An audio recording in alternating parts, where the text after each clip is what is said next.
Two coal-fired plants are now silent after powering North Alabama homes for decades. And while the TVA is moving on to new technology, many people who live near those plants are hoping and praying that the coal ash that's left behind will be moved as well. Otis Petty is a cancer survivor, laryngeal cancer. He has the scar to prove it. The cancer that almost claimed his life is also motivating him to speak out. Do you feel like if you don't say something, more people will die? Yeah, more people will die if we don't stop the capping of the coal ash part. Petty says he wants to protect his loved ones by stopping the TVA from storing millions of pounds of coal ash permanently at the Colbert fossil plant, the one near their homes in Tuscumbia. Otis says he knows more than 100 people who've been directly affected by cancer, a list we're currently reviewing. That includes Pamela Thompson, who grew up directly behind the plant. But I had a sister to die from colon cancer, a brother, brain tumor, my grandfather, lung cancer, my grandmother had breast cancer. That level of concern is understandable since the TVA's own testing shows the level of arsenic in the groundwater near the Colbert plant is 7 times higher than the EPA's maximum contaminant number. Researchers have connected large levels of arsenic to a number of cancers. This small community has asked us to help them find out if there is a link between coal ash and their widespread health problems. The TVA says no, absolutely not. It maintains there is no evidence that residue from coal ash has harmed any humans or animals.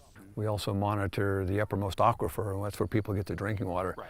And we see absolutely no impacts in aquifers from our coal ash. The EPA and the Alabama Department of Environmental Management agree. They've signed off on the TVA's cap and close plan. The cap is to prevent water from seeping down into the ash and causing groundwater contamination.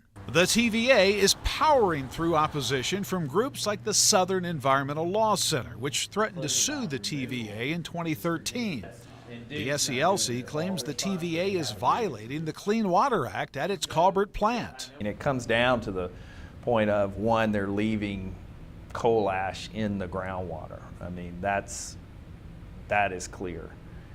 When you do that, you have contamination that's going to take place for who knows how long. Because of its consent agreement with Alabama officials, the TVA is required to monitor the groundwater right here near the plant. And in a recent report that the TVA sent to ADEM, 9 chemicals were found to be at a high level, at a level above the water quality goal. So the big question now, since the levels are higher than recommended, what happens next? The TVA says ADEM will monitor the groundwater at the Colbert plant until 2018. So what happens if the chemical levels are still high at that point?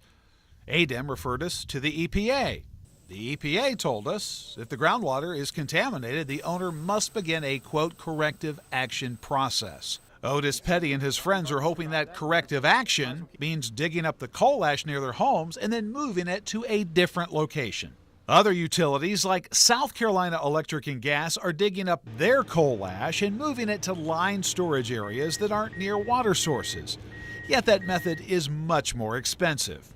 The TVA's own environmental impact study shows the excavation method would cost 10 times more than leaving the coal ash in place. There is less risk long term to move the material, but what you get is a much higher risk short term. And you get a high impact on transportation and safety and air impacts from moving the material. So when you balance the overall good, it is cap and close in place. Yet neighbors like Marvin Goodlow are worried that cap and close in place will guarantee his neighbors a quicker trip to this place. If there's any way we could prove that it's causing something, I would like for it to get for them to get it out, because it's over the last, I had cancer in '08, and from that time to now, it's been more cancer in this within a 5-mile radius than any place I know of.